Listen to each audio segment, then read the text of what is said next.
Welcome to Create with Christina. I'm excited for this one, you guys. This one is going to turn out so cute. I cannot wait. For this, we are using a windmill from Dollar Tree and a pizza pan. Don't throw that paper away. You can use that to actually trace the shape of the placemat.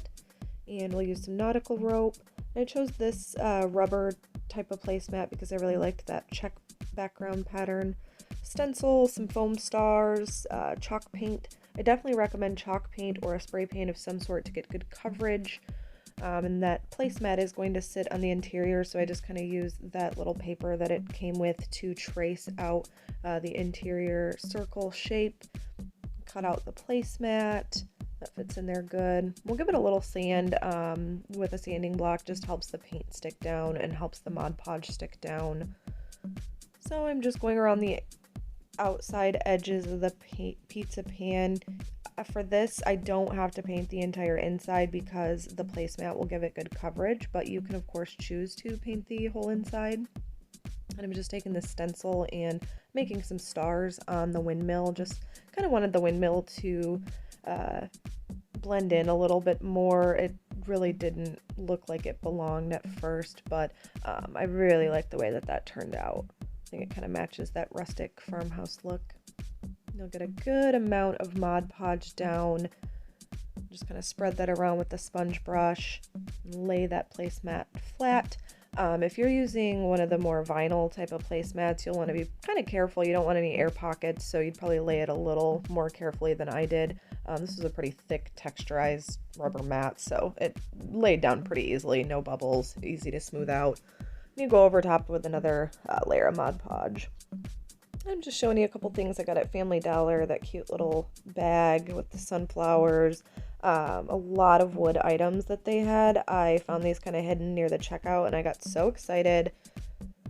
Little wood tag, little house shape. If you have a cricket, these would be so cute to make little sayings.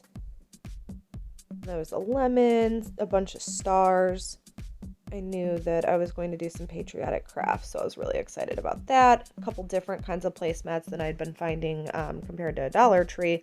Everyone kind of had the same look, same placemat, so I wanted to get a couple different unique styles, and I was able to find that at Family Dollar, so it was kind of a pleasant surprise. We're going to take that nautical rope and a very generous amount of hot glue, and we're just going to carefully wrap that around. I usually do it in about, 4 to 6 inches of hot glue at a time.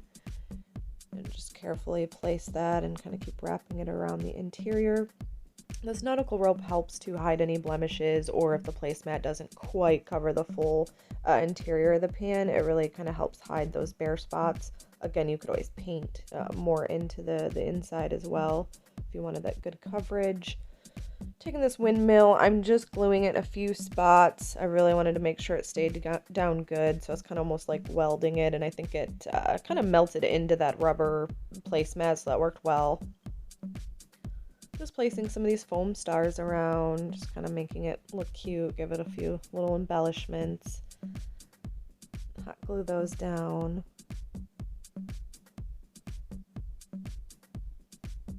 I took some string and I just kind of wrapped it around my hands a few times to make like a big loop. Then you just cut it at each end. You have a bunch of little loose strings. You can kind of tie those together. It almost makes like a little, firework looking little bow. So I thought that was kind of cute to add to the top. Put another red foam star in the center. Looking super cute.